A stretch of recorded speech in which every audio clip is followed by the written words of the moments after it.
Welcome everyone to the Hermosa Beach Chamber of Commerce Candidate Forum for the 2022 election for Hermosa Beach. I am Jessica Accomando. I hopefully don't have to read that. I'm the President and CEO of the Hermosa Beach Chamber of Commerce and Visitors Bureau, and I will be your host tonight. Woo! Woo! Thank you for that. In the back. First, I want to tell you a few facts about the Chamber. Sometimes we have audiences this large, but it's not always this diverse. So I'd like to tell you a little bit about the Chamber of Commerce. First, as of today, we have 453 members of the Chamber of Commerce. That makes us the largest in the beach cities, and I'm really proud of it.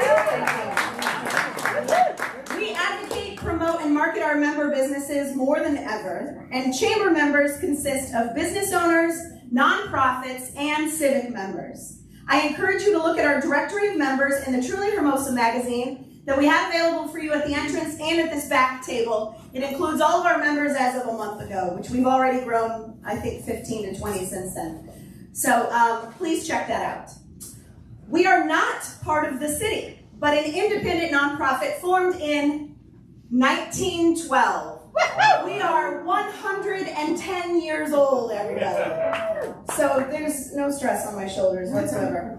Although we do work closely with the city in order to serve our community. So we're grateful for that partnership.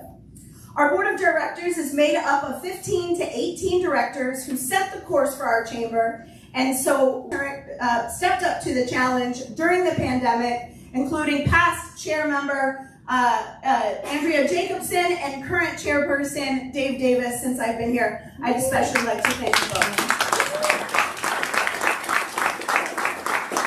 If you are a board member, please raise your hand, as you deserve a bunch of applause, and we really appreciate you. Thank you very much.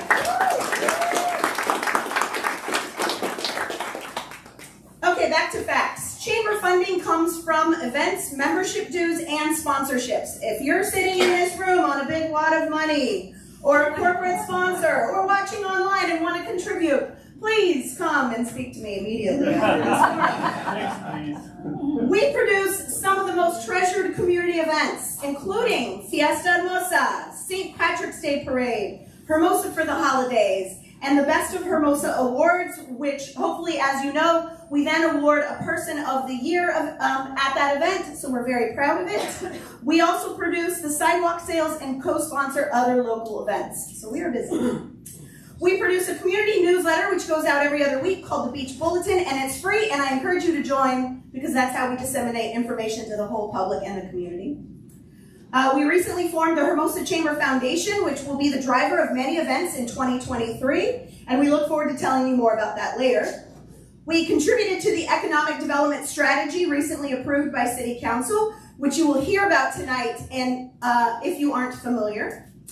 We intend to partner in many ways for those priorities to make sure our business community thrives.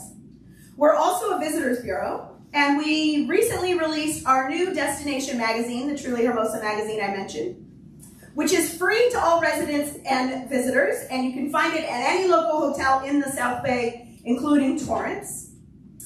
I lost my spot here. We'll be producing this publication twice a year, fall, winter, and spring, summer.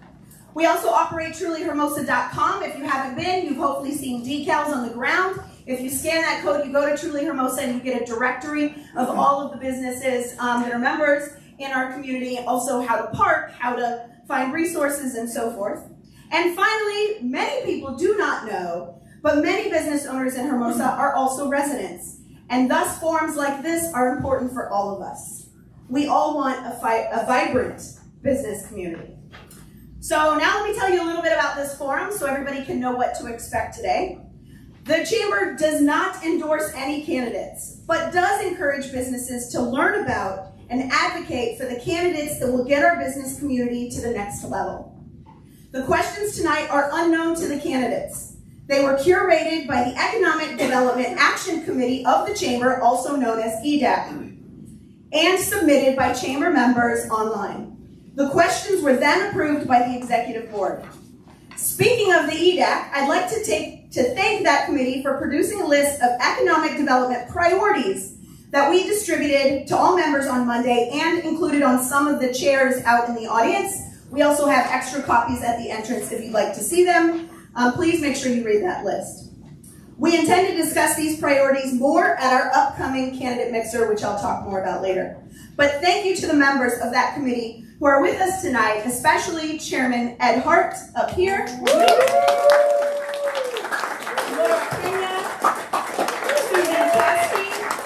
Nicole Burke, Angie Silverman, Katie Vernon, Jonathan Wicks, Tammy Herbert, and John David. Tonight's forum is not a debate where follow-up will be asked of candidates. That said, we encourage the audience to take note of the positions of the candidates and inquire directly to them at our candidate mixer happening next Wednesday, October 12th, at 5:30 at Vista. That's the Old Mermaid Vista there at the pier. You do need to register in advance for that, but we encourage you to come with your questions, as every single one of these folks will be at that event. You can register at hbchamber.net. Okay, now on to the forum. Now we will first begin with introductions. Please note that seating order was completed randomly as each candidate selected a number when they arrived tonight. Each candidate is allotted 2 minutes to introduce themselves and tell us what a perfect day in Hermosa looks like to them. We will begin with number 1, and then with each round, we will begin with the next number so that each person has an opportunity to go first. So with that, introductions will begin with Councilman Ray Jackson, and Solange will be your number warning and timer. So when you get down to 15 seconds on any timed activity, she will give you a heads up with the 15 seconds. Ray, would you mind scooting a little bit? Sorry. Is that better? All right. All right, Ray, the mic is yours. Good evening, ladies and gentlemen, fellow Hermosa residents. It's an honor and privilege to be here. I sit as your current serving council member. Seems like we only did this 18 months ago. As a matter of fact, we did. You know, it said it's better the second time around, so I actually think it is. I just had the privilege of coaching Hermosa Valley Middle School. We just beat Chadwick in football.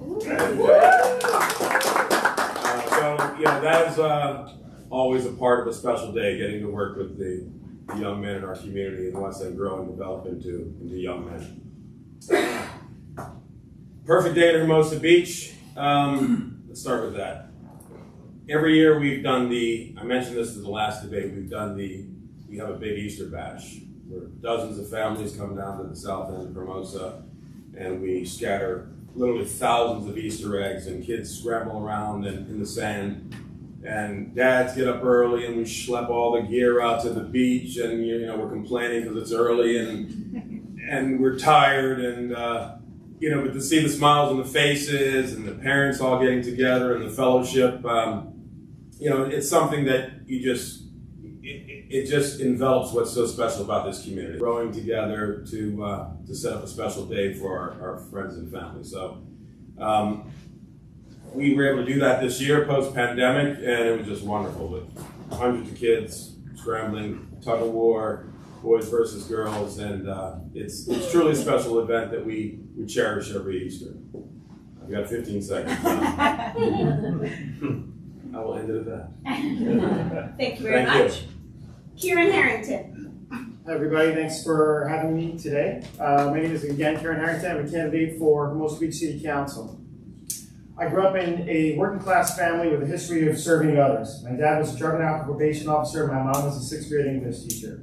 We were East Coasters back then, but every couple of years my parents would pack up the rowdy boys and drive us down to a beach where my aunt and uncle lived. I found Hermosa Beach for the first time when I was 13 years old. I fell in love with this town, the beach town, riding bikes on the Strand and surfing in the beach. Years later, when I was offered a job with a company called Sunrise Senior Living, my task was to open up 47 senior living facilities across the West Coast. My twin brothers soon then followed me. Those businesses were opened up in 12-year period.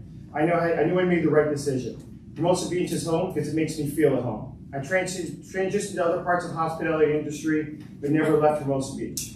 Member of the family and community that I'm proud of. Hermosa Beach City Council is pure service to the community, often thankless, I've heard. But what I'm looking forward to, serving all Hermosa residents with transparency, openness, and a focus on long-term fiscal responsibility. Perfect day in Hermosa Beach is, I wake up at 7 o'clock in the morning generally. I take Spike, my dog, for a walk down Horondo Street. I go down to my boat, and Spike and I will sit there 9 o'clock, and then I'll do emails at the club, and then I'll get the yacht club ready for service and business on the cover of the Redondo Beach Yacht Club. Thank you. Thank you very much. Rita Giraci. Good evening, everyone. It's so great to see so many friendly, familiar faces. First off, thank you to the Chamber for hosting this debate, and not only for hosting it, but for all that you have done for the city of Hermosa. I think we could argue and say that it has been a great having her as our leader in our city. I'm Rita Giraci. I was born in San Pedro to Italian immigrants, and my wife and I moved to Hermosa Beach 11 years ago, where we were looking for a place to plant roots permanently, and all the beauty that Hermosa had to offer was exactly why we came here. And then when we found out what a great community it was an even win-win for our investment here. One of our favorite things and a perfect day to do in Hermosa is to take our puppy Augie down to, we stop at Juiced and get a couple acai bowls, and then we head down to the pier and sit on a bench and just watch everyone, whether we've got volleyball going, or junior guards, or surfers in the water, or kids that we have to offer in Hermosa. I'm running because I care deeply about our community and the needs of our city. I want to bring my critical thinking skills and assets to the team of council members. I emphasize team because that is exactly what the council is. It is a team of people elected to serve on behalf of the community for the betterment of Hermosa. I've spent time during the campaign getting to know so many of my fellow residents and business owners. I've listened to their wants and needs. I've taken note of the improvements needed, the items where we are lacking. I've also listened to all the positive feedback, the Problem Club. Thank you. Thank you. Dan Godwin.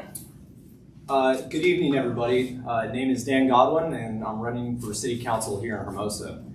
Thank you as well to the Chamber of Commerce for hosting this event. It looks like it's a very successful event as it's going already. So thank you for putting this together. And thank you for everybody who's attending and also participating virtually. So before I go into my perfect day, I do want to go into my background, mission statement, and platform.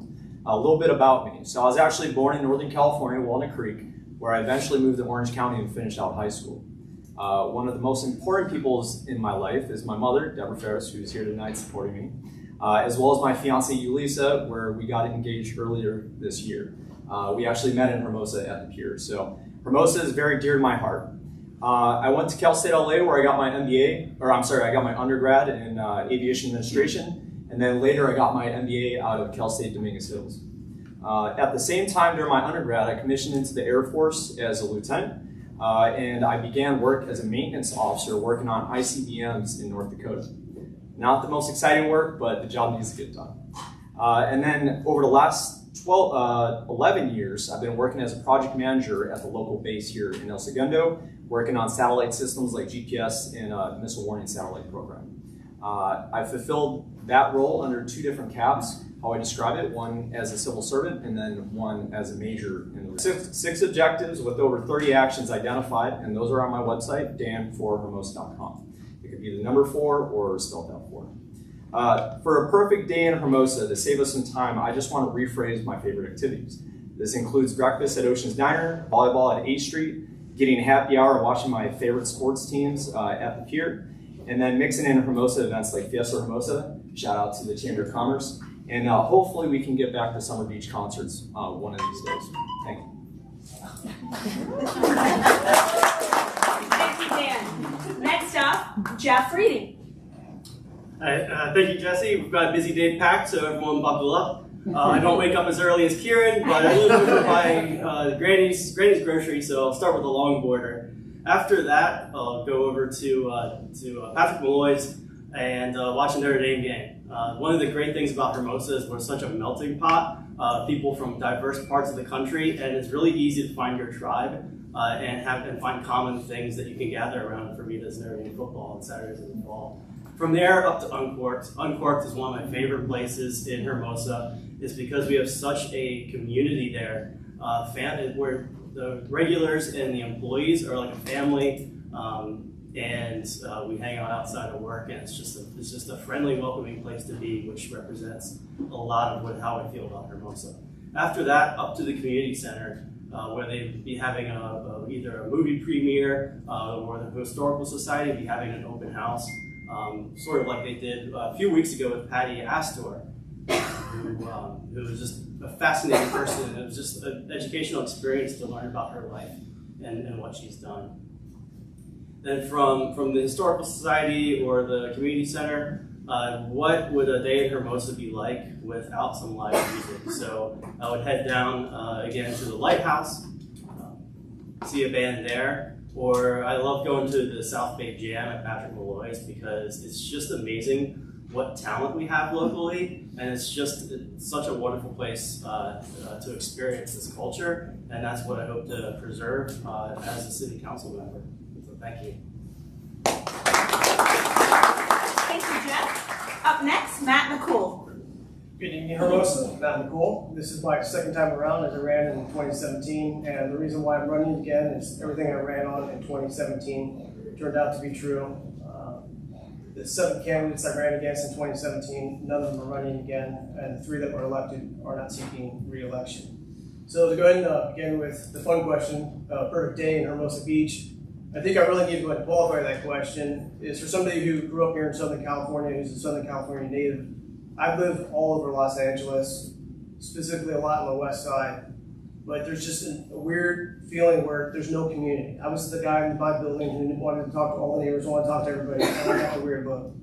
Coming here to Hermosa Beach, this is the best community. I love it. I love the fact that living on Pier Avenue, just walking up to Vaughn's, I can run into 2 or 3 people. This is a community. This is why I love it. So to describe my perfect day is why I live here in Hermosa Beach. Get up early in the morning, get my cup of coffee, and walk on the Strand. Reflection of gratitude and appreciation of being blessed to live in this community. It's incredible. Then I would go ahead and get my brunch, and then on a perfect day, ideal day, around 1:30, I would go watch the NFC Championship game, probably at Fox and Durham, to see my Dallas Cowboys beat the Philadelphia Eagles to go on to the Super Bowl. So I used to spend a lot of time over at Chelsea watching football games. So as far as the rest of my candidacy, why I'm running is I've said that after the last election, there was 5 people who were closely knit who's been running the city council and having a tremendous amount of votes that are 5-0 all the time, created absolute power, and absolute power creates absolute corruption. So that's why I'm running. Thank you. Thank you, Matt. Next up, Dean Francois. Good evening, Dean Francois. I'll start out with the perfect day. I guess we were asked about that.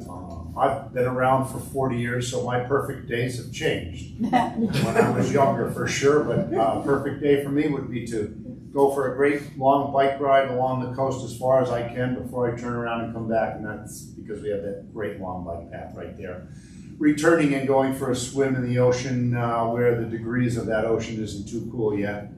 And getting out, playing some beach tennis with our beautiful beach tennis courts we have down by the pier, and then finishing off at a happy hour at one of the local establishments in the plaza before I head back home on my bike. And that would be kind of a perfect day for me, as it is now. Like I said, I've been here for 40 years. I've been working to improve the quality of life of all the community here, and I intend to use the abilities that I've gained doing that to be a city council member that will listen to you and listen to everyone.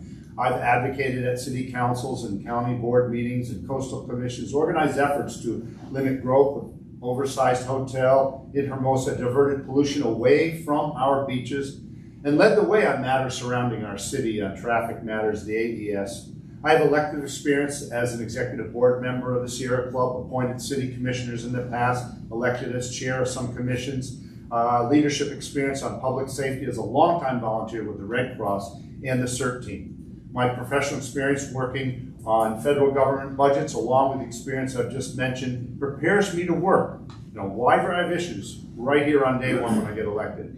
That's why I'm endorsed by a long list of elected officials, some former Hermosa Beach Council members. So we need to chart our way forward, keep small town atmosphere, keep our businesses thriving, cut down on red tape and bureaucracy, improve the quality of life, police visibility, tackle the homeless issue. Really needs to be addressed by our city. Thank you, Dean. I have experience in all those areas. Thank you. Look Thank forward you to very serving. much. Next up, Rob Seaman. Make sure you grab that mic there, Rob. Thank you. See, you guys took all the good stuff. I'm at the end here, so I'm going to do my best. Thank you, Jesse, and the Chamber of Commerce for hosting this event. My name is Rob Seaman. I'd like to start by telling you what my perfect day is in Hermosa. I wake up, jump out of bed, which I don't do too often these days, but jump out of bed and I go to the city website to see the final election results, and I discover that I am a Hermosa Beach City Councilman. That's a pretty good day so far. Then I take my wife and closest friends and supporters to breakfast outside at a local spot, my treat. Afterwards, I walk on the Strand, we spend the day together, and finally watch the sunset from our roof deck. And that day would be November 9th, of course. I grew up in a place called Lamert Park, not far from the LA Coliseum. I fell in love with Hermosa Beach one summer in high school. A day in Hermosa and a taco burrito later, I decided that this was the place for me. I love this place very much, and that comes from a very long time ago. A few years later, my wife and I were blessed with the opportunity to make Hermosa our home. We love to travel, and we have been all around the world, and we have seen most of the great wonders of the world. But no matter where our travels take us, we can't wait to get home and see our friends and family in our house and be here in Hermosa Beach. This is our home. When I'm gone, the thing I miss most is the people here. A walk on the beach and watching the sunset is wonderful. And going out to eat with my friends at a favorite local spot, having a few laughs, catching up with friends, that all makes me feel like I'm at home. I won't reveal which is my favorite local spot because, after all, I want to represent all the businesses equally. So that's what I like to do. So speaking of representation, I have served the city for almost 10 years. First on the Public Works Commission, 7 years on the Planning Commission. There's always a learning curve when you start something new, but just as 45 years as a builder in Hermosa Beach flattened the curve for me on the Planning Commission, 10 years of commission work is the best training you can get for City Council. I don't know everything there is to know, but I'm ready to hit the ground running when I'm elected. My time in city government has taught me that open minds, different points of view. Go ahead and finish up. Different points of view and sharing ideas will result in the best ideas. Working together, we can all make our city the best it can be. I look forward to continuing and serving the city I fell in love with so many years ago. Thank you for your support. Thank you, Rob. All right, thank you, everybody. Now you've had a little introduction of each candidate. I'm just going to remind everybody that you have live mics in front of you, and this device right here is recording, and it also has a live mic. So, I don't know, tell your secrets if you want, but just keep in mind that that camera is trying to also listen to the audience, to the candidates. So please be careful for those in this area. Next, we're going to move on to a yes-no round of questions. A paddle in front of them. Please demonstrate for the audience the yes-no on them. No is red, black is yes. I'm going to read some instructions for you. You do not have to answer quickly. If you need to think about it, pause. I'll wait for everyone to raise their paddles. It's not a rush, please. Please wait until I've completed the question to raise your paddle for all to see, because what happens is people see the paddle and then they stop listening to the question. So please wait till I finish and then answer. And please do not lower your paddle until I say lower your paddles. That way everybody who wants to see has an opportunity to see. Are we ready? Here we go.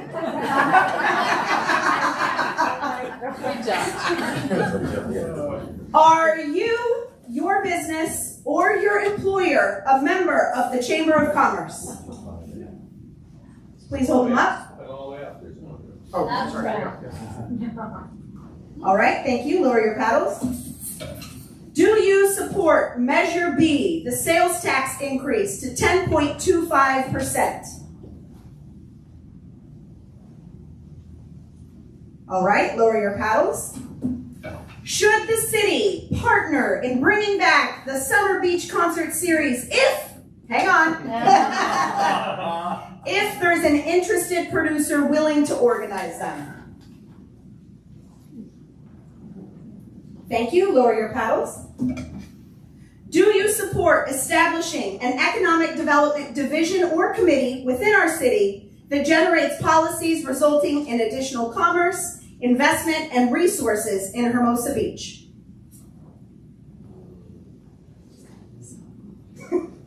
Thank you. Lower your paddles. It's a little vague, so. Do you support keeping the dining deck program permanently in Hermosa Beach?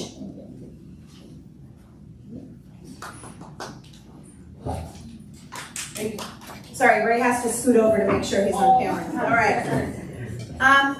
Okay, here comes some fun questions. Did you volunteer and work this year at Fiesta? All right, lower your paddles. How about both fiestas?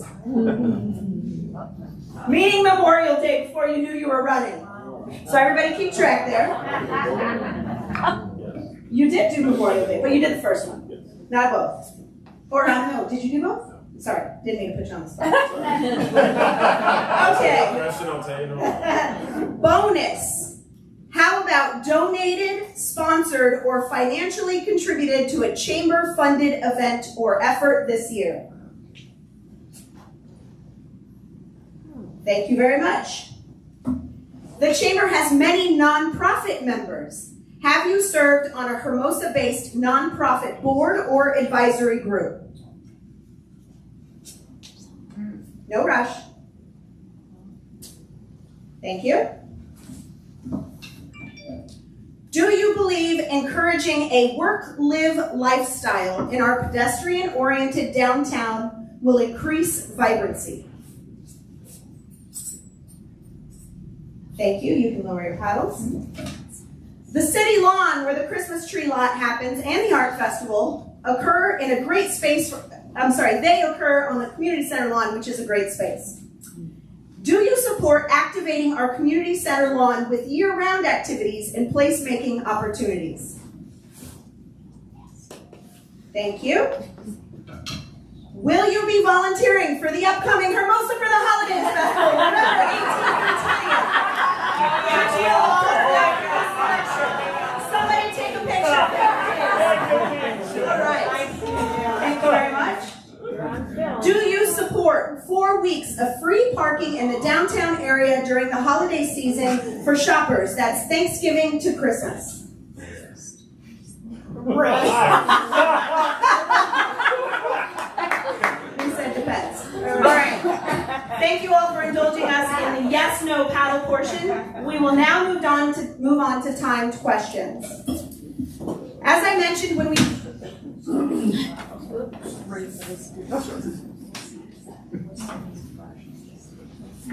Okay, there's been a request that when you answer, because the people in the back can't see you, that you grab the mic and stand up. So if you're willing and can accommodate, please do so.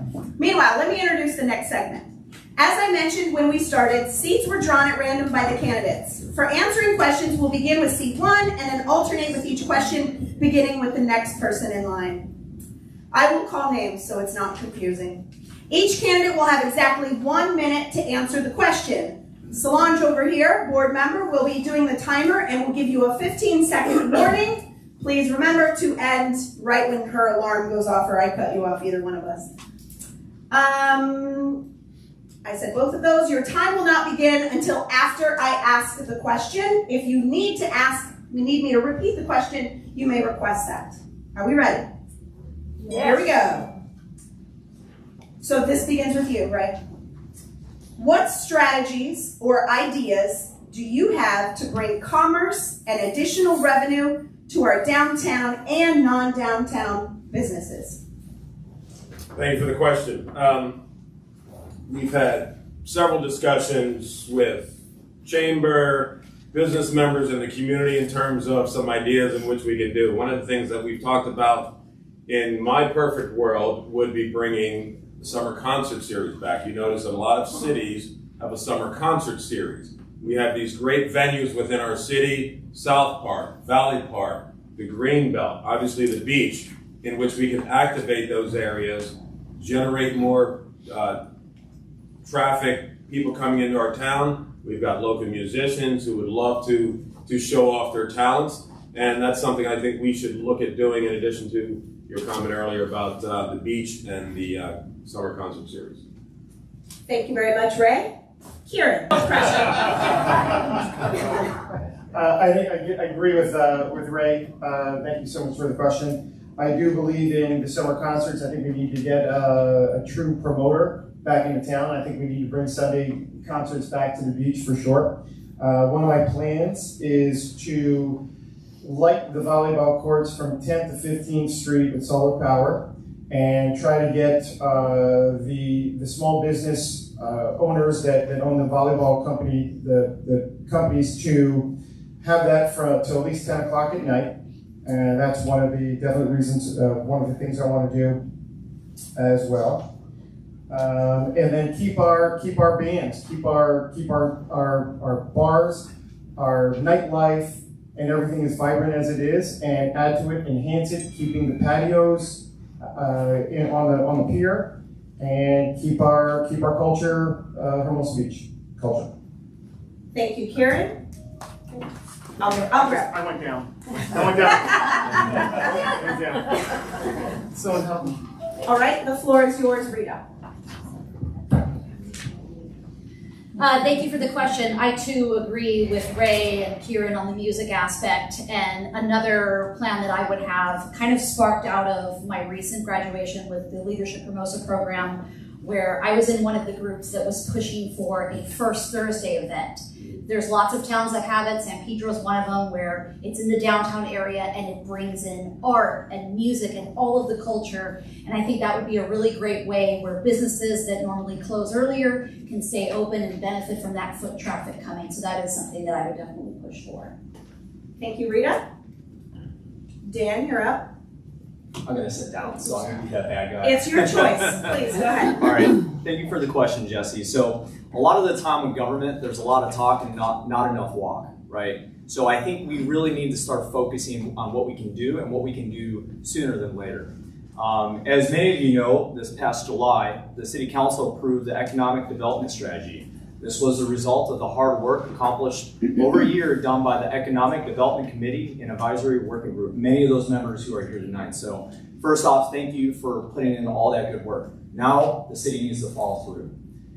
Downtown revitalization, municipal code updates, business outreach, and economic development work program. Again, it's time to focus the city's effort and budget. As city council member, I would take a refreshed look at code enforcement, costs and processes for permits and licensing, as well as other things that would support local business. So I am definitely pro-local business, and I look forward to future conversations with the Chamber of Commerce and all the other businesses out there. Thanks. Thank you, Dan. Next up, if you're going to stand, I'll give you a second to pull that mic off and stand there, Jeff. Yeah, I'm in a pile of cables, so if you see me suddenly disappear behind me, you know my legs got caught here. But and the cable doesn't reach. I'm gonna sit down. Very sorry about that, Jeff. Sorry. No, we haven't started the time yet. Yeah. You're good. And that's why I did. Okay. Good. And could you repeat the question again? It's been 4 people. Can you repeat the question? Absolutely. So sorry, I'm getting all kinds of requests from the back of the room, so trying to make sure we accommodate everybody. Jeff Reedy, what strategies or ideas do you have to bring commerce and additional revenue to our downtown and non-downtown businesses? Okay, yeah, I think the reason that Dan wanted to sit down was because he was reading my card. And I I agree with all the things from Ray, Kieran, Rita, and Dan have said. I really wanted, when the question was asked, I really wanted to focus on the same thing, which is maintaining that Economic Strategy Development Council. It was good work that they did, and it's unfortunate that it kind of got dissolved because, like Dan said, I think what the city really needs is follow through. There's going to be a lot of ideas that people in the city have. I'm not going to profess to have every idea that would improve our city, but I think the most important thing is to listen to our business owners downtown and all over the city, even up in the aviation and all of our residents as well, to cultivate these ideas because all of us are smarter than just one or two of us. So that's what I want to say. Thank you. Thanks, Dan. Thank you, Jack. Next up, Matt McCool. All right, thank you. As far as answering this question, what the city council can do, I believe that government should have a limited role in business. I believe a laissez-faire approach, that our community has a lot of active members and let them go ahead and do what they do. My candidate statement, I think regulatory reform is the biggest issue. I think we have overregulation of our businesses, and going back and looking at some of our codes, our code enforcement, is probably the best thing to help businesses. I had a chance to participate in a lot of the Economic Development Committee meetings. One thing I emphasize on is the biggest issue that I didn't see, but public safety has got to be the #1 issue for the downtown area. If you want to go ahead and have businesses thrive, people are not going to come down here late night if they feel there's a safety concern. So that's another issue. I strongly oppose the 3/4% sales tax to help the businesses. And as you see on my candidate statement, I do support returning the Summit Beach concert series. Thank you. Thank you, Matt. Next up, Dean Francois. Thank you. Is it on? Okay, it is. We can do a lot to improve the commerce and revenue. I think that doing things to make it more pedestrian friendly and bicycle friendly, including more bike racks and places for people to put their bikes when they lock them up. I think we need to increase the ADA access to our streets around the beaches and to the beach as well. We certainly need to improve and bring about more of the mats that have already been placed down there on the beach. Bringing concerts, certainly. Bringing those concerts back on the Sunday nights or whatever nights we're going to have them in the summertime is a good.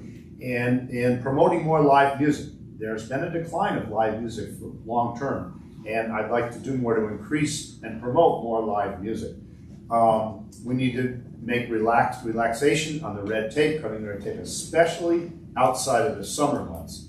That's when the demand is low. We can do a lot more to relax that, to encourage people to come here off season, because we do have that big flux when the summer is over. And I was going to say something that businesses need to get together to oppose the sales tax. Thanks. Thank you. Rob Seaman. Thank you. I think that the live music throughout the downtown area is a great idea. We should continue that. Also, the concerts on the beach. That was always great fun, and I hope to have that back again. I think that the one thing that came out of the pandemic was good was outdoor dining. The outdoor dining decks have given the area something really special that we didn't have before. It's kind of one of those things that kind of makes Hermosa. Not only would I like to see the dining decks remain, I have an idea to expand them by using the open face garage door design for some of the restaurants. I think that was a great idea. We were doing it for a while, and it seems to have kind of gone into the background. I would like to see that, encourage that. Put some chairs and tables in front of that indoor-outdoor dining room. Would be a great thing. And then also my own personal idea that I thought of in the planning commission meeting about 3-4 months ago was rooftop dining. That's an exciting new idea. It can enhance outdoor dining. Thank you. Thank you very much. Sorry, I'm holding tight to time so that it's fair for everybody. I appreciate your patience, candidates. So this next question will begin with Kieran Harrington. On the campaign trail, you've probably had a lot of conversations with business owners. What's the best idea you've heard from a business that you'd like to see implemented if elected?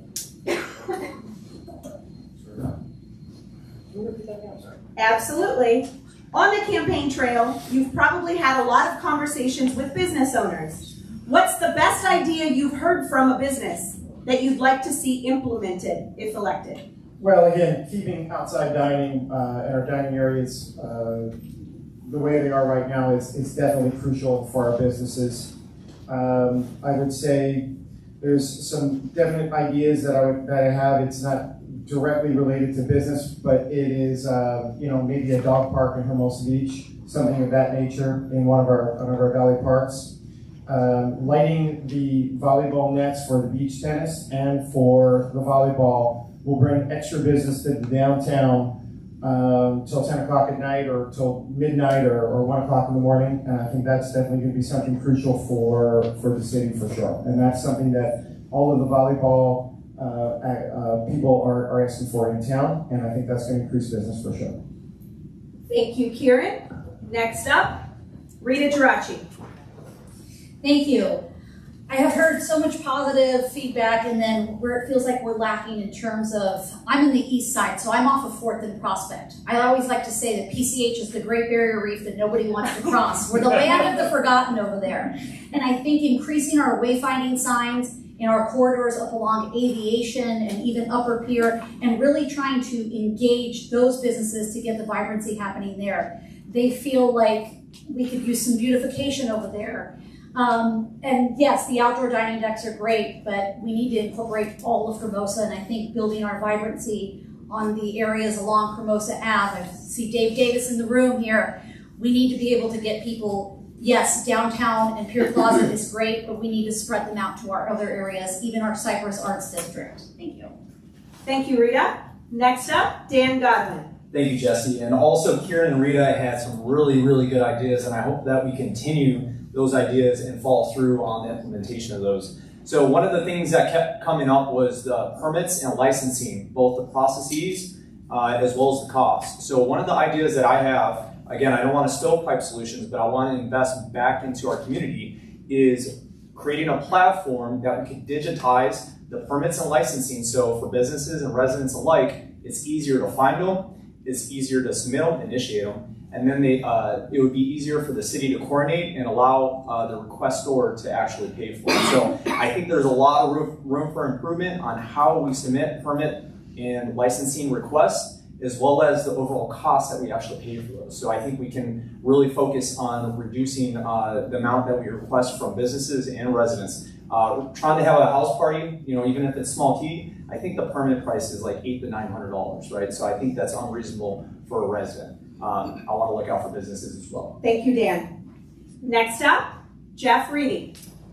Yeah, in talking to several business owners, I was surprised to find that businesses really, I'm not surprised that businesses want to beautify the area, especially Upper Pier, improve lighting, wayfinding signs, but that when they go to try to do that, the city throws up obstacles to do that, whether it be permits or things that they're not permitted or not allowed to do due to codes or whatnot. I'd like to increase the cooperation so that businesses who want to contribute their own money and time to beautify the city don't have so many roadblocks thrown up. Thank you. Thank you, Jeff.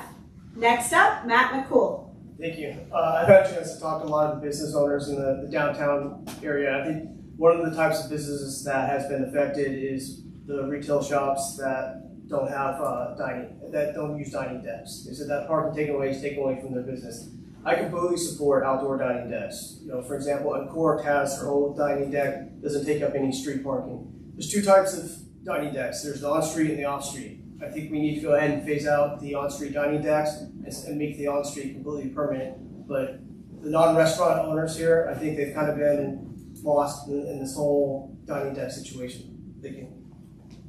Thank you, Matt. Next up, Dean Francois. Thank you. Cutting red tape, of course, is one of the backbones of my platform. And sure enough, businesses will talk to you about it. And it takes a long discussion to figure out what really is the situation of the problem. It tends to be that perhaps they're being advised by someone in the city that it's okay to do something, they invest money in it, then they come to find out that in fact it was against their permit or against the rules. And this transparency is what's needed. We need to work better with them so that they don't get incorrect information about what it is they can do, because if they start to invest in something and then they can't, it's really disruptive. I've had businesses say, we invested in these outdoor decks, we were told we couldn't, take them away, then they extended it later after they took them away, and it's like, this unclear direction or consistent direction that I think is really needed instead of these swings and pendulum swings back and forth with direction and what they're allowed and what they're not allowed to do. Thank you. Thank you. Next up, Rob Seaman. Thank you. It's an opportunity for me to kind of finish the last question. The outdoor dining decks and the rooftop dining decks. I totally agree with having outdoor dining decks. I think they're great. I think the point that they are taking away parking from the other businesses is a bit of a problem, but I think that is far outweighed by what they do bring to the party. Outdoor dining decks brings foot traffic, it brings vitality and much better things than just taking away parking. And while we're on the subject of parking, I am pleased to see that the Economic Development Committee has recommended short-term and long-term parking fixes for the downtown area, including Upper Pier. And I totally agree with that. Parking is always the big elephant in the room that everybody talks about. And, oh, we should build a thing here, we should build something there, but it really doesn't get done. And that would be one of my goals in 4 years, to see that we can actually get that accomplished. The other thing, I had a nice conversation with a business owner about bicycles and e-bikes. We suggested having a training program. So sorry. So sorry, Rob, you're out of time. That's fine. Thank you. All right, the next question's a doozy, so I'm going to go slow. Wait. Oh, Ray! I'm very sorry. Ray Jackson. Oh my Story of my life. I'm very sorry. It's on, Ray. What was the question? Conversations with businesses and what is the best idea you'd like to see implemented? Well, one of the ideas that was implemented that is still in its test phase, but with a lot of positive feedback, is the online permitting process that we now have employed. While it's not perfect, it's better than it was. We continue to make improvements, and when you talk to folks that are actually using it, they will tell you that we are making improvements and it's better than it was. The city manager has constant discussions with businesses throughout the city in terms of what we can do as a city to improve our processes. Are we perfect? No. Are we better than we were? Without a doubt. And we are continuing to strive to get better. With regard to the lighting issue, I can't think of a scenario where somebody offered to improve lighting and we didn't do that. At the end of the day, it's about activating, enhancing, expanding our outdoor experience. That's something everybody throughout the community wants. Aviation, PCH, as well as the Peter corridors. Thank you, Ray, and sorry about that. I have to remember I'm rotating candidates for beginning with. So this one, Rita, this one will begin with you. And it's a doozy, so I'm sorry to everybody, I will go slow. Our city is currently conducting a comprehensive zoning code update that has potential to affect the next 20 plus years. What changes do you see in our business district over the next 5, 10, 20 years? And how would you specifically change zoning in our commercial zones to meet the future? This feels right on par because I'm a realtor.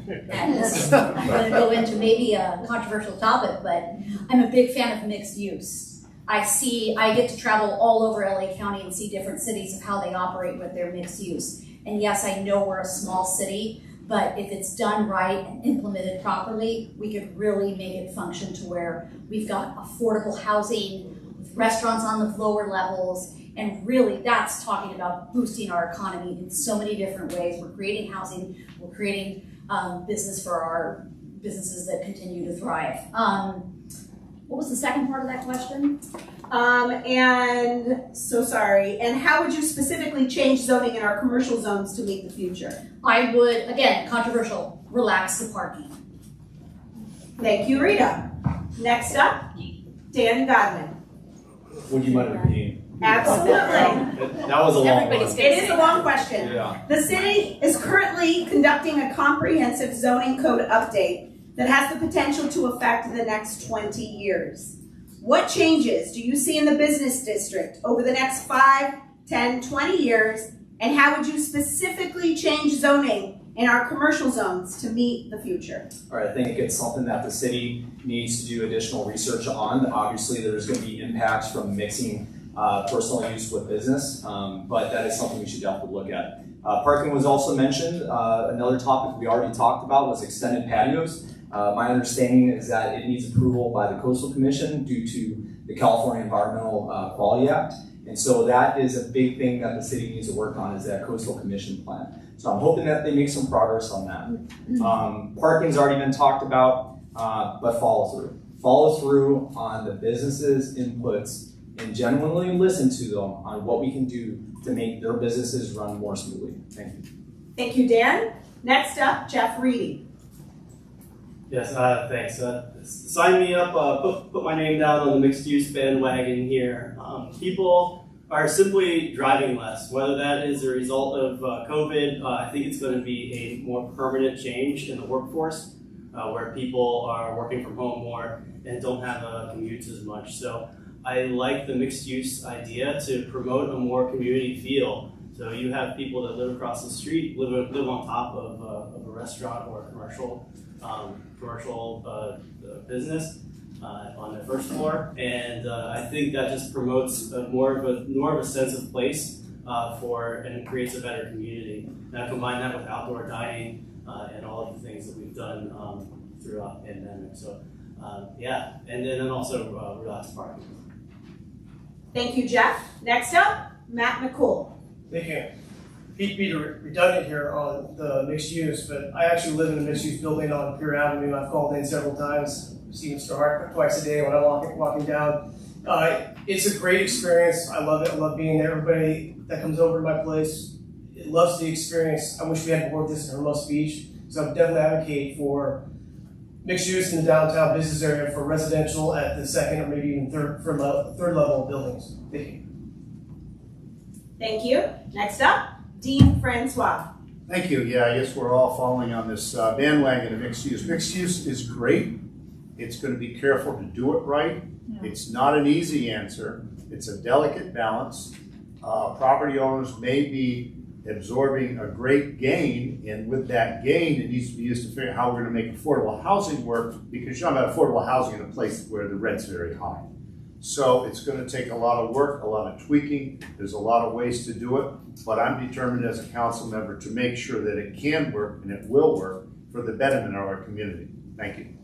Thank you, Dean. Next up, Rob Seaman. Thank you. The Planning Commission is currently conducting that zoning code update. And as a sitting commissioner on the Planning Commission, I think it would be very inappropriate for me to comment on what we're hearing right now. So I'm going to have to respectfully decline. I do have well over a dozen comments to make, but I think it's wrong for me to say those things right now. Rob, if you would like to continue your thought from the previous question, the time is yours. Okay, yes, I would. Let's go. Thank you, I appreciate that. I had a discussion with, we were talking about owners and talking to business owners and having discussions about things in the city. I did speak to a person about a bicycle and e-bike training program, where there is already one in progress at the school, but I think we could get the city, the police department, the school, PTA parents, everybody together and come up with a training program and perhaps a rules of the road safety for e-bikes and train these kids on how to behave. Thank you, Rob. I will not miss. Next up, Ray Jackson. Thank you. The police and the schools have had several training sessions on e-bikes. It's been a great collaboration. They put together several YouTube videos that were student run. So I talk about a great opportunity for school and the police officers to collaborate to make a difference to help to address the challenges we have with our e-bikes. I've had discussions for several months with many folks about opportunities for mixed use. As for those of you who are following, in our housing element that we've submitted to Sacramento, mixed use potential projects are in that mix, in that proposed housing element that we submitted. So these discussions are taking place. With regard to parking, I mean, the elephant is not in the room. We've ripped that Band-Aid off. We are taking incremental steps to address the parking management problems that we have in the city. We have some residents that have 19 and 20 parking spots, and we're trying to pull that back. So thank you, Jessica. Appreciate it. I want to say that I'm going to again, parlay on my constituents here. Manhattan Beach was a mixed use. We had 3 apartments above and the restaurant below. It worked out fantastic. I really do think that we need more parking for e-bikes and more parking for regular bikes. I know that I have my one vehicle and the other vehicle is my e-bike. That is my second form of transportation. If my wife has my car, then I'm on the e-bike and vice versa. I don't think there's enough parking out there for e-bikes and bike parking at this moment. And if we're going to, thank you. All right, Karen, thank you. Before I read the next question, I just want to tell the audience that the zoning code update that's happening right now and active desperately seeks feedback of community members. So I heavily encourage you to read up on that. If you go to this corner over here is our EDAC, our Economic Development Action Committee people who can help you understand where to get, what's happening, and how to get involved. So please do, because it impacts business. Thank you. Okay, this next question begins with you, Dan. Yeah. If elected, what specific actions would you take to bring our community together to address and help homelessness in Hermosa?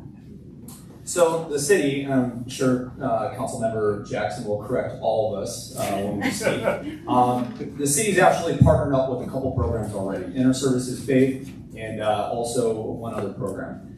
When I was reviewing the budget earlier in June, we spent about $20,000 just on 2 beds, right? So that's one line item in our budget that we spent for the homeless.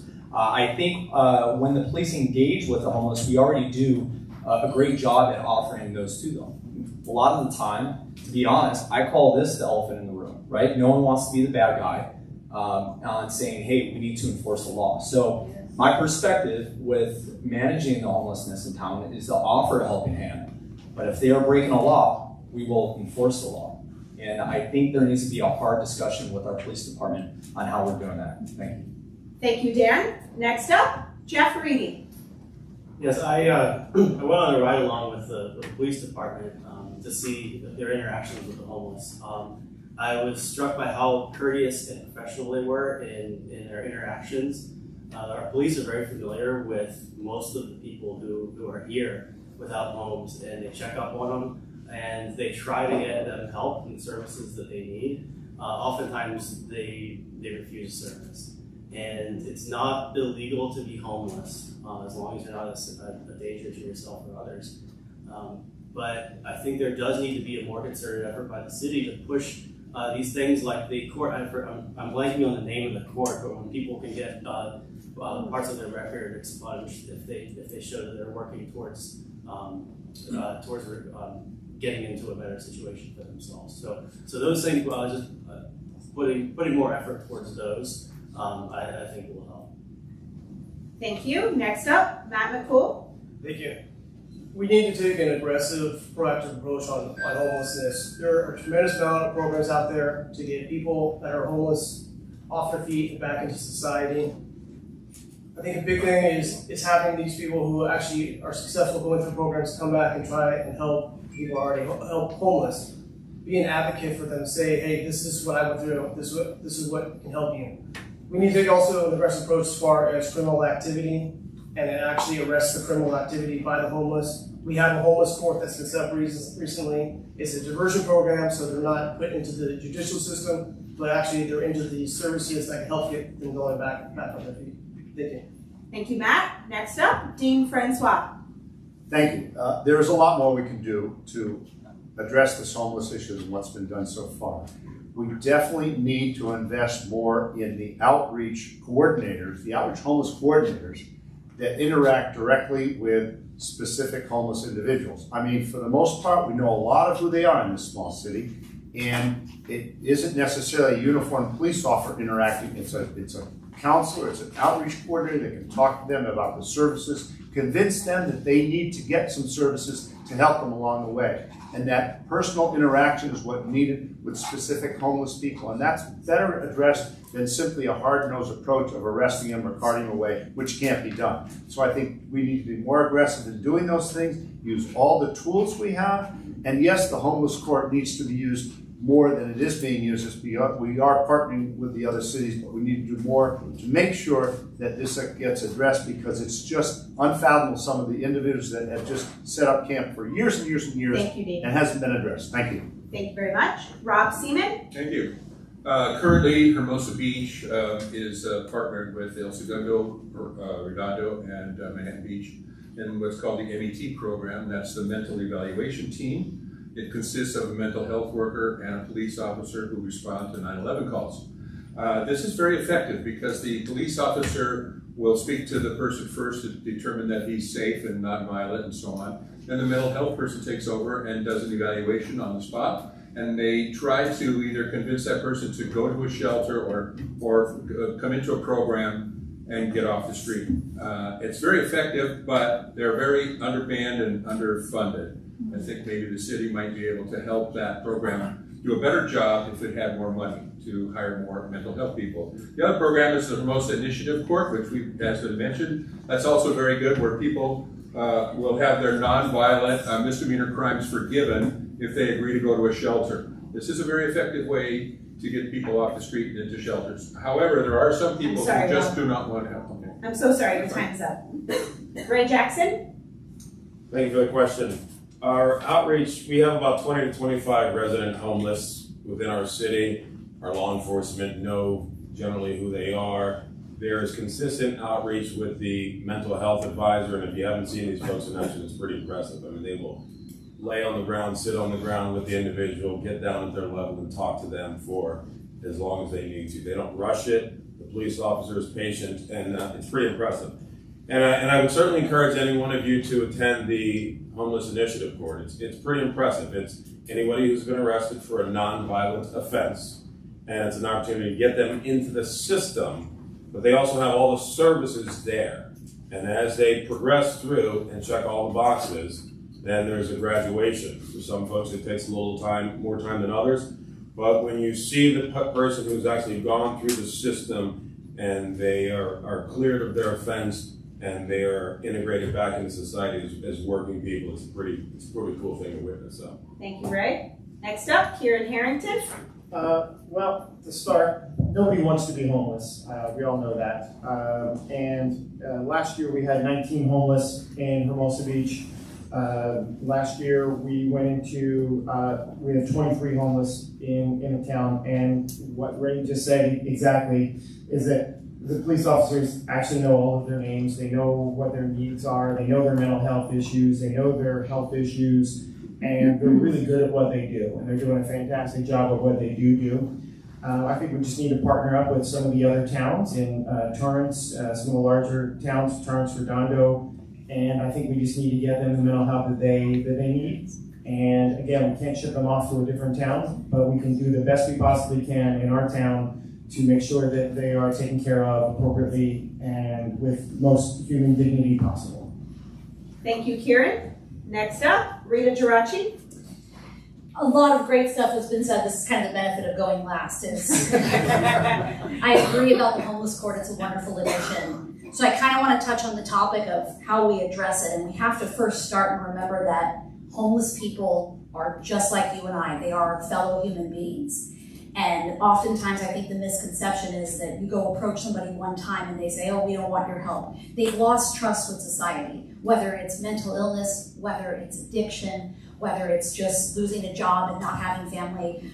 Folks in the LGBTQ community end up on the streets. So I think it's about really getting the resources. I think it was Jeff and even Dean said about really expanding our outreach. When I did the Community Police Academy, I got to see firsthand of how we've got organizations like PATH and our advisors that come out and, as he was saying, they get down on the ground and just be humans together. And the last thing I'll say is there's a wonderful player on the Raiders. He's a tight end. His name escapes me, but he's in Las Vegas helping over 400 people get out of homelessness and transition back into society. Thank you. Thank you.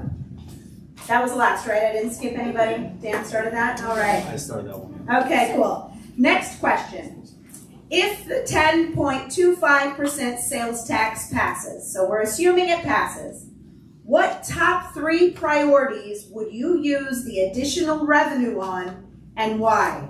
And we'll begin with Jeff. Jeff Reed. Sorry. Thanks, Jesse. Yeah, there are many priorities we have in the city. The last place I would put that money is for more studies and consultants. But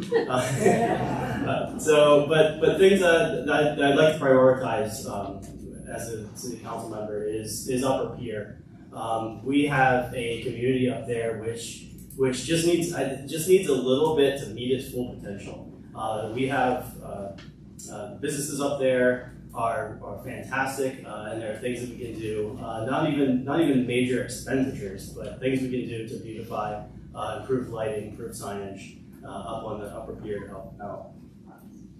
I want to continue, as I mentioned before, I want to continue with economic development strategy, because one of the things that's most important to me is that people on the city council, people on our commissions, and people in the city staff aren't nearly as smart at coming up with great ideas that will help our city as the people who actually live here and work here and own our businesses. Thank you, Jeff. Thank you. Appreciate it. Next, Matt McCool. I almost said Dean McCool. Matt McCool. All right, thank you. This is exactly why I so strongly oppose this initiative, is because the city council has never defined what they're going to spend this money on. So this is why all of us should vote against it. Hypothetically speaking, if it does pass, the most important thing that any city government should work on is public safety and infrastructure. Are we paving the roads? Are our streets paved? That should be the number one issue. Are the streets being paved?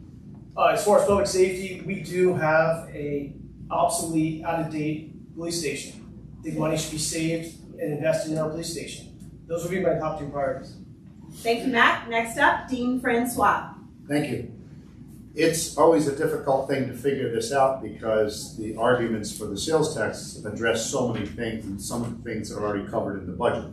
So I'm talking about things that are not in the budget, and what I would do is use some of that funding to address the homeless. It's absolutely a top priority to get the counselors out there and outreach people to work with the homeless. It's prime important to work on it. We also need to, we won't get enough funding to actually pave and do a lot of changes in infrastructure, but we can get down to the outside funding that we need to make it happen. And researching and looking into the outside funding is so important, and it can be done for so many things. There's ADA access down by the beach and the curbs that can be knocked out very cheaply so that so that disabled have access to our beaches up some of those alleys. And quality of life issues is so important, and that increased money should go to those quality of life issues and more. Thank you. Thank you, Dean. Next up, Rob Seaman. Thank you. I'm also very much against the sales tax measure, and I think that our businesses are just starting to come back from the pandemic. Our whole country is in an inflationary cycle right now. Prices are rising, gasoline prices are out of whack, everyone knows this. And to add another sales tax on top of that, I think is very, very wrong.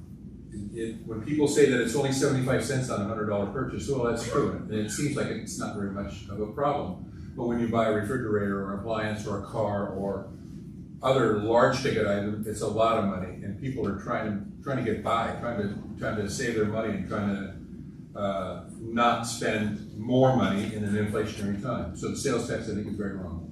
I think safety is one thing that we could spend that money on if it does pass. I think we could fund the MET program that I mentioned in the last question. They are totally underfunded, and there's two mental health workers for all 4 cities. Thank you, Rob. So sorry to cut you off. Ray Jackson? Thank you. A sizable portion of our sales tax dollars spent in Hermosa Beach are from visitors and tourists.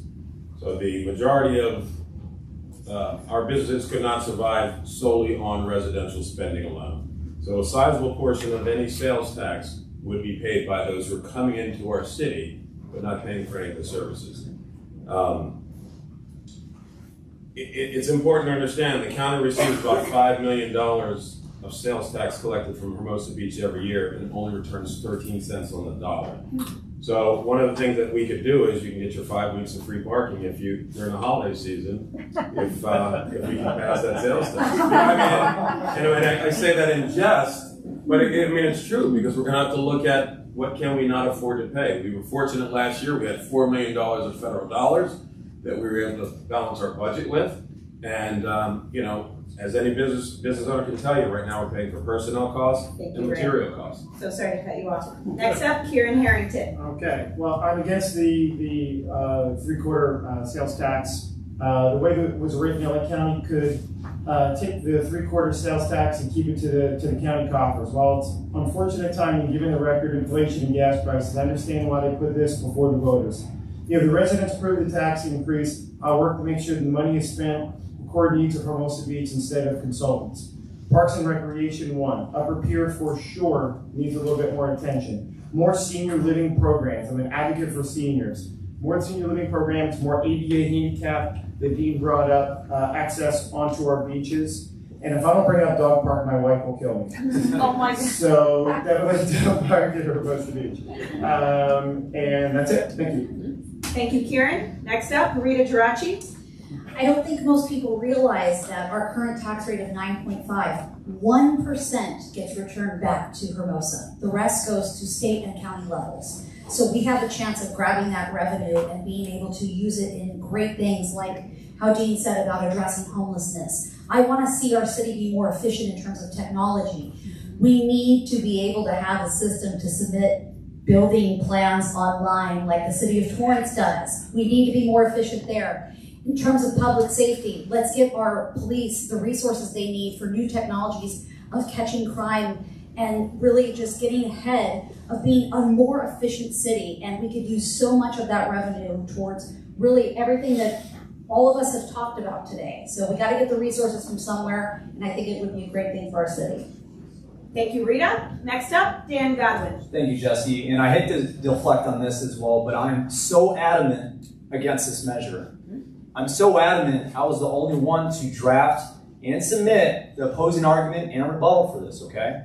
The current sales tax is 9.5. The city wants to bump it up to 10.25. Their position is, oh, we can't do these services, or if we don't do it, the county will take our money. This is the endless doom loop that the state of California is in. We pay a premium to be here. Why is California the most expensive state to be here? Yes, it's beautiful. Yes, people want to pay that premium. But it's also because the state puts excess taxes on its citizens. We got $46 million to get it done. Do we need another couple million too? So the people need to stand our ground and keep government accountable. Ready for this? Oh, no, on Measure B. No. Thank you, Dan. So the next question begins with you, Matt. And it's the last of the timed answers, and then we move to a new segment. I'm excited. Unless I throw an extra question. Matt, the term business friendly, I'm going to use air quotes. The term business friendly is used in a lot of conversations about our city. But we at the Chamber believe that everyone's definition is different. How do you define business friendly? The best way I can define business friendly from a government standpoint is what I talked about earlier, is regulation reform. I think too much of the city government is involved in regulating our businesses. Probably the best example I can give was the Shine ordinance that was proposed about a year ago. Complete control over businesses, telling them how they're going to run. If there's even a perception of being a possible nuisance, that the city can go ahead and shut them down or modify their CUP. True business friendly from the government standpoint is just getting the government out of the way and letting entrepreneurs and business people do their job. You know, it's very difficult for a business owner to go ahead and run a business where they have to babysit their customers because the city is saying that they're causing a nuisance. It's the job of the police department and the city. Thank you. Thank you, Matt. Next up, Dean Francois. What does business friendly mean to you? Thank you. Business friendly means that we certainly have the reality that we are working under a set of rules. It's important that the rules and the codes and everything that's going on is enforced fairly and equitably to all businesses. And that's really important to make it business friendly. If we want to remove some, absolutely, the more removed, the more friendly it will be. But the bottom line is it doesn't get removed by just sneaking around and getting code enforcement officers not enforce certain ones. You change the rules, make it equitable, fair, so that it's reasonable, and that's what makes it business friendly, so the business plan of each business knows how to perform in the future. And I know, I was a business owner myself, I know what it's like. You have to rely on a business plan. Your business plan is set on the parameters that you know and you have to work with. Thank you. Thank you, Dean. Next up, Rob Seaman. What does business friendly mean to you? Well, I think in terms of the city, the large thing that we've been talking about a lot is regulation. It is difficult to get permits and everything involved when you're trying to open a new business. I know this from a personal point of view. I was part owner of a business in Hermosa Beach on Upper Pier Avenue, a restaurant. And it was difficult. And I'm a builder, I've been here for 45 years, and it was still difficult to get the permits squared away. That has been changed somewhat because the planning department has revamped the, community development has revamped those permit requirements, and it seems to be easier now. But I keep hearing from business people that it's still not that simple to do. And so I agree with that. So I think business friendly would mean in part that the city could make more efforts to make that process easier. As far as rules and CUPs are concerned, I think they're absolutely necessary. We would have utter chaos if we had no rules about business. It's not that we're trying to restrict business, it's just we're trying to make it fair and even for everyone. Thank you, Rob. Thank you. Ray Jackson. Thank you. What does business friendly mean to you? I think business friendly means to me, I went to the nail cutting, the nail salon. When you talk to the business owner who has businesses in 3 cities, and she tells you that this was the absolute best city for her to deal with. And this is a recent business owner who opened up during the height of the pandemic. When you talk to the folks who had the ribbon cutting at that we attended, the new physical therapy treatment off of Hermosa, PCH and Gould, and they tell you how fortunate they are to be in our city. You know, business friendly to me is when I talk to businesses who say, hey, we are grateful to be here. The city has been embracing, the chamber has been great. Is everything perfect? No, but there's always the balance between the business and the residents, and sometimes there's a conflict. When a business takes things that are not supposed to take, and the city enforces that, then all of a sudden there's the outcry that the city is business unfriendly. You talk to the folks that have recently established businesses, Cultured Slice. Thank you, Ray. Great thing. Oh, let's keep talking. Karen Harrington, what does business friendly mean to you? Well, I've opened up 3 businesses in this town that I've owned, and it is a tough process. I think we do definitely need to be a little bit friendlier with pulling permits and the timeframes on permits. Also, dancing CUPs, live music permits, banner permits, things of that nature. We just need to be a little bit more friendly to our businesses. We need to work with the owners a little bit more. What one person's perception of what amplified music is too loud and someone else's, as far as our police is informed, that it just all needs to be the same. Everybody needs to be on the same field. Everybody needs to be on the same page. That's it. Thank you. Thank you, Kieran. Hang on, there's a timer going off. Not me. Somebody got it? All right. Rita Geraci, what does business friendly mean to you? So Ray almost stole my thunder, but he ran out of time. Solange, I'm going to put you on blast real quick, because to me, this is an example of business friendly within our city. Most people don't know, but Solange approached me in May of this year and needed help with the construction aspect of getting her sandwich shop open. And I have to say, I was looped in on the emails back and forth of the city and the health department, and this city was rallying behind this woman to open up her second store. So that's what business friendly means. They get behind you and they were saying, anything you need, anything you need. It was the construction aspect that delayed her, I want to say it was 10 months? Yeah. And I remember being there, helping her clean up and get open, and people would knock on the door, I've got 15 seconds left, and they would say, I'm sorry that the city is keeping you from being closed. And we would say, no. It's just lousy people in construction. Thank you, Rita. Next up, Dan Godwin. What does business friendly mean to you? Thank you, Jesse. I first want to repeat a quote that Councilmember Jackson said. Easiest city to do business in, ... because it's not the United States. There's plenty of other states that do business way better than Los Angeles or the state of California. So we need to get better, right? A lot of that is regulatory codes and whatnot, and hopefully things we can do better with the city. But in my mind, I believe being business friendly is getting out of the way of business with respect to government overreach and cost, and then also enabling the city to increase the amount of foot traffic that comes in. So if the city can do those two things, I think that is how Hermosa can be business friendly. Thank you, Dan. Next up, Jeff Reedy. What does business friendly mean to you? Yeah, when I think of business friendly, it's not much different from being friends with a person. It's a relationship built on mutual respect and understanding for the roles that each other perform. And it's not putting up rules for the sake of rules and being capricious about it, but it's about being fair and equitable to businesses. The most important rule I want to see enforced is the golden rule.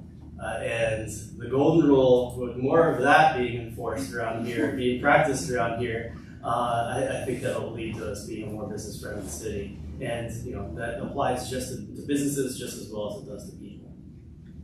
Thank you, Jeff. And I believe we began with Matt, right? So everybody answered? Thank you very much. So that was the timed answer section. We are now going to move on to the lightning round. Who's going to get struck? This is the third and final segment of this forum, the lightning round. These questions are intended to have simple platform answers. If you would like to elaborate or explain your answer, please don't. Save that for our mixer next Wednesday, October 12th at 5:30 p.m. You can register online at hbchamber.net. So your answers should be short and sweet, please, and I will cut you off if you keep going. We will begin where we left off. So Dean, you'll begin this next sequence. You're expected to answer the question quickly and simply again, no long answers. I will cut you off. Apparently I needed to remind myself twice. All right, so the first question. Yes. Are we required to stand for this one, or can we remain seated? You are not required to stand at any time. There was just a request from some folks in the back room to stand, so the choice is yours. But if it's a quick answer, you might pop up and pop down. So, okay. Dean, what was the last Hermosa business you patronized and when? Well, I think it was last night. It was at American Junkie. Thank you. Rob Seaman? Frito Visto about 2 nights ago. Thank you. Ray Jackson? Hook and Plow last week with Senator Allen. Thank you. Kieran Harrington? American Junkie, South Bay Eagles Alliance. Woo! Go Birds. Thank you. Rita Geraci? Frito Visto on Sunday. Thank you. Dan Godwin? Barnacles with a hazy sculpin late last night after debate prep. Thank you. Jeff Reedy? The same. Matt Nicole? Zany's Takeout. Thank you. Dean, I started with you. All right. So next we will begin with Rob. What's your favorite dish in Hermosa? Well, currently it's the clam chowder at Frito Visto. Thank I you. had never had it before. I had it a couple nights ago. And That's it. I'm gonna cut you off. Sorry, Rob. Quick answer. Ray Jackson. Chorizo burrito at Barron's is to die for, and the tuna I'm turkey sandwich at Mickey's if you haven't had it. Okay. Kieran Harrington. Fox and Farrow, duck pasta. It would be weird if you didn't. Rita Geraci. Codfish tacos at the Lighthouse. Thank you. Dan Godwin. Spicy shrimp ravioli at Fritos. It comes with Cajun chicken. It's amazing. Thank you. Jeff Reedy. Yeah, chicken salad sub on a French roll at Mickey's. Matt McCool. The Tomahawk at Hook and Plow.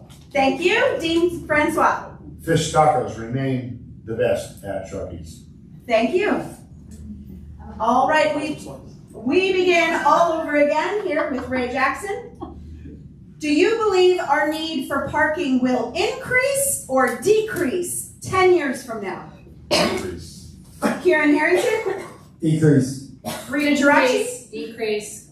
Dan Godwin? All the above increase. Jeff Reedy?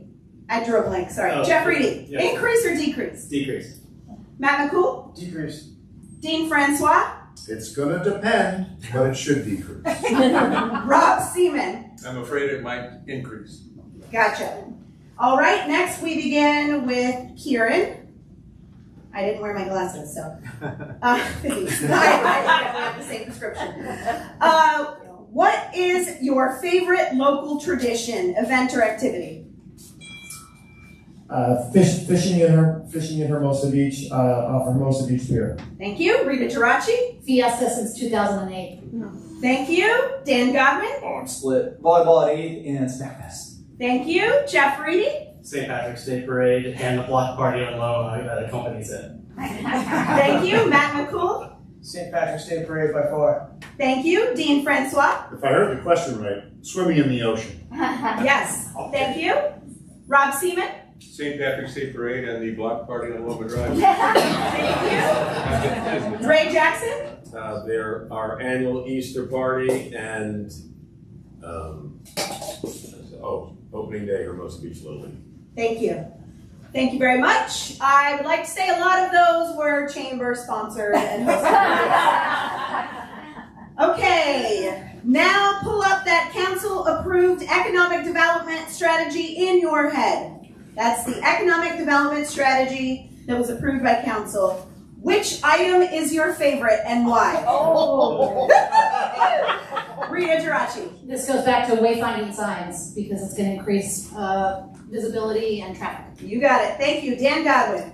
I gotta go with lighting because we got a lot of concerned residents out there. Thank you. Jeff Reedy. Wayfinding signs for me because it was the first one. Thank you. Matt McCool. Outdoor dining. Thank you. Dean Francois. Expanding and supporting more live music. Thank you. Rob Seaman. I have to say rooftop dining throughout our pedestrian-oriented downtown commercial district. Thank you. Ray Jackson. Business improvement districts for our aviation corridor, PCH corridor, as well as our pier plaza. Thank Pier. Thank you. Kieran Harrington. I'm also with outside dining and rooftop dining for sure. Thank you very much. All right, next up, Dan, you're up first. Which item is your least favorite? Oh, geez. I'm hesitant about the business improvement district because I want to hear the majority of businesses support. Thank you. Jeff Reedy. I don't have a lease. I think all 30 are equally important. Thank you. Matt McCool. This shouldn't be a surprise since I call and complain about it every time. The lane reconfiguration. Thank you. Dean Francois. You know, I like the idea of rooftop dining, but I don't see how it ever passed coastal commission. So if we spend too much time trying to get there, it's going to be problematic. Thanks, Dean. Rob Seaman. I would have to say the lane reduction program. Thank you. Ray Jackson. Just a sheer number. 30 is high. Fair enough. Kieran Harrington. I'm also with the lane reduction as well. Thank you. Rita Geraci. I'm with Jeff on this, and I don't have any least favorite because I think a lot of thought went into it. And I applaud the group that put it together, even though it's 30. Thank you. All right. Without using the word transparency or the word business friendly, in 3 words, Jeff, why do you believe you are the better candidate compared to the others seated beside you? 3 words. 3 words. Accountability, collaboration, and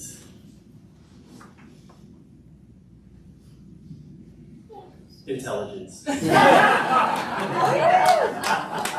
McCool. I definitely have to go with experience, institutional knowledge. Thank you. Dean Francois. Experience, knowledge, 4 decades. Thank you. Rob Seaman. Experience, common sense, and experience. Okay, thank you. Ray Jackson. Incumbent, leadership, integrity. Thank you. Kieran Harrington. Strong business acumen, Harrington Hughes. Thank you. Rita Geraci. Integrity, compassion, and accountability. Thank you. Dan Godwin. Experience, solution focused. Thank you. Everybody answered, right? So we don't get lost here. All right. So next up, Matt, you begin.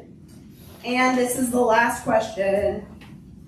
If you pick one person on this panel to serve on council with you, who would you pick?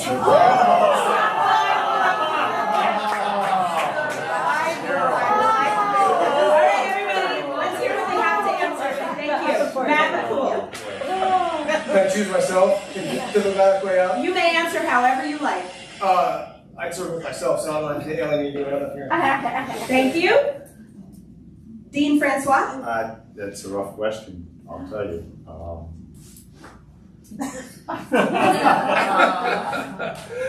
Rita. Thank you. Rob Seaman? It is a tough question. I guess, I don't know, I don't have an answer for that, I suppose. So maybe Ray Jackson, because he's already on city council. Thank you. Ray Jackson? Rita Garachi. Thank you. Kieran Harrington? I'm going to say myself for sure, but I would like to not put anyone under the bus on this. Thank you. Rita Girachi? Gotta go with the double R's, Rita and Ray. Dan Godwin? I'll go for Dan and Kieran. Thank you. Jeff Reedy? If Dan and Kieran had a baby, that Thank you very much. Matt McCool. I already asked you. You did. Sorry, we started with you. All right. All right. Thank you, everybody. We are now going to proceed with closing statements. I have, each candidate will have 1 minute to elaborate on any topic, summarize their thoughts, and share their website. I asked them kindly not to repeat their intro so that you got some information. To the candidates, I encourage you, if there was some element where you ran out of time and you needed to quickly say something, now is the time to say that. I'm going to ask everybody, please hang around, meet the candidates. For anybody who brought materials and you'd like to ask for materials, you can approach the candidates for those after we complete. But I still have some words to say after we're done. So we are going to begin. Matt, you started last. So Dean Francois, 1 minute closing statement. Thank you very much. I appreciate this forum tonight, and it's great the number of increased members you've obtained in the chamber. That's to be applauded. I think the only clarification I made was on homelessness is that we really need to do something because the homeless rate has increased in Hermosa Beach, has decreased in our neighboring cities. Therefore, we need to figure out more about what it is our neighboring cities are doing. We've covered a wide variety of concerns here today, and as we discussed, what makes me the one to vote for is I've been out there for 4 decades. I've accomplished a lot of things for the community. I've diverted storm drains from the beach. I have affected the lives and the quality of life more than you could ever imagine and more. And that's why I think I deserve that vote more than anything, because I think I can get it. It's already 15 seconds, really? Holy moly. Well, like I said, many Hermosa already know me. I know Hermosa. I'm there for you. I'm the independent choice. I know what it's like to be in front of the microphone and speak at things. I will listen to what everyone has to say. That's really important. I'm going to be the independent thinker, and I'm going to listen to you and everyone and what their input's needed, because that's what's needed to get things done in our democracy. I'm a little kinder on this last round because I feel a little bad, but thank you, Dean. Rob Seaman. And in closing, I'd like to thank all of you for being here today. You know, to me, the most important thing about my campaign is the ability to speak to you, to speak to the people of Hermosa Beach, listening to your ideas and coming to an agreement on what is the best thing for everybody. My years of work in the city government has taught me that good ideas come from everywhere. Maybe it's just the neighbor that has one thing to say about a particular project. Maybe it's an engaged, active citizen with tons of e-comments. But to me, they're all important and they all deserve my attention. As a council member, I will always encourage people to join the conversation, and I will always listen. I promise you my best efforts in all matters, and I look forward to being a part of a new city council. I hope that there is openness and cooperation, and it inspires all of us to be our best. Please visit my interactive website at robforhermosacouncil.com to see my ideas and give me yours. I ask for your trust and I ask for your vote. Thank you. Thank you. Ray Jackson. Thank you again for putting this event together. Thank you everybody for being here this evening. You know, my life has been built on decades as a public servant, pragmatic, principled, caring leader. As your re-elected council member, I will continue to work to make Hermosa Beach better for you, for families, and for our beloved businesses. I am continually inspired by the doers in this town. You know, we have a lot of talkers, a lot of complainers, but we have a lot of folks who just get things done. I'm constantly inspired by the folks I see on the Greenbelt who are sweeping wood chips, that aren't looking for recognition and just getting things done. I'm inspired by Mr. Aguchi, who was walking down Hermosa Avenue picking up trash because we have people that come to our city and treat it like a dump. You know, it's folks like that that continue to inspire me, as well as all the other folks, many of you who are sitting in this room who are doers, getting things done.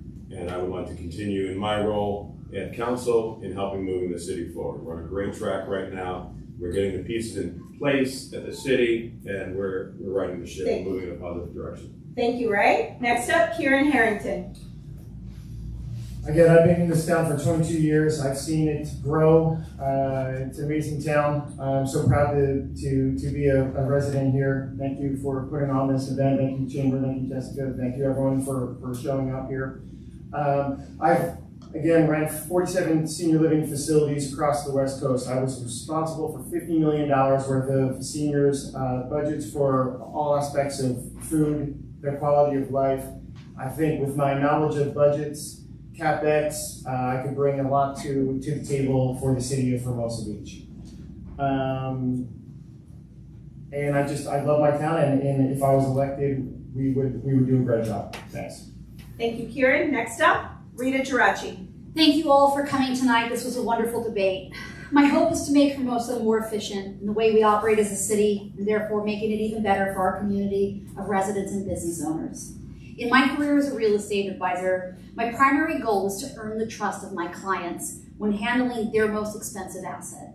By leading with integrity and honesty, my clients know that no matter what, I have their back. I am leading with their best interests at the forefront of every step of the way. If elected, I plan to apply those values in order to best serve you, my community. I will always lead with transparency and accountability. I ask for your trust. I ask for your vote. To quote the wonderful Barack Obama, our stories may be singular, but our destination is shared. Thank you. I ask you to visit my website, Rita for Hermosa, to find out more information. And if I haven't met you in this room, I look forward to meeting you. We've got 35 days till election. Thank you. Thank you. Dan Godwin. Thank you all for having me a part of this forum tonight. It's been a great session of brainstorming. So we have 8 candidates, right? I think that's record-breaking in Hermosa. So that tells me that the community wants change, right? So no matter what decision the voters make come November 8th, I think either way, we're going to get some really good candidates on City Council. I stand for smarter, transparent, and more focused Hermosa. And also, I vote no on Measure B. Do not increase our sales tax, right? Do not. Please visit my website, danforhermosa.com, for more information on my campaign. I got 6 objectives and over 30 actions that I want to share with you. Feel free to attend my mixer at Decadence this Friday from 7 to 9 o'clock if you'd like to come see me. We also got a great band following. I'll be honored to receive your vote on November 8th. Thank you. Thank you. Jeff Reedy. Thank you, Jesse, and thank you to the Chamber again for putting on this debate. I'm running for our City Council because I think our unique small-town beach culture is worth fighting for. I think that our citizens and our businesses deserve more openness, transparency, and collaboration from their government. And I believe the government's role is to maintain our infrastructure and services to enable our citizens and businesses to thrive. I hope I would be able to earn your vote tonight. For more information and to contact me, go to readyforchangehermosa.com. Thank you. Thank you. Matt McCool. Thank you. Thank you everyone for coming out. I'm going to keep it really simple on the one reason and one reason only why I'm running. When I ran in 2017, I've stayed involved with city government, and I've seen the amount of corruption that has gone on. We have 5 closely aligned city council members. 2 of them have been running the city council behind closed doors, while the other 3 have been going along. It is now time to end this abuse of power and this corruption, and I'm the one candidate that can stand up to Councilmember Massey and go ahead and bring change back to the city. Thank you. Thank you very much. So with that, I've got some closing comments. Thank you all for coming tonight. Please don't forget to take home our list of priorities, which we left on the seats, or you can get another copy, or you can open your member center email. If you're not a member of the Chamber, you can join the movement now at hbchamber.net. We welcome business owners as well as nonprofits and civic members. Ballots will be mailed October 10th. But please join us at the Candidate Mixer next Wednesday, October 12th at 5:30 at Vista. Please sign up now. As you know, it will be a popular event. On behalf of the Chamber,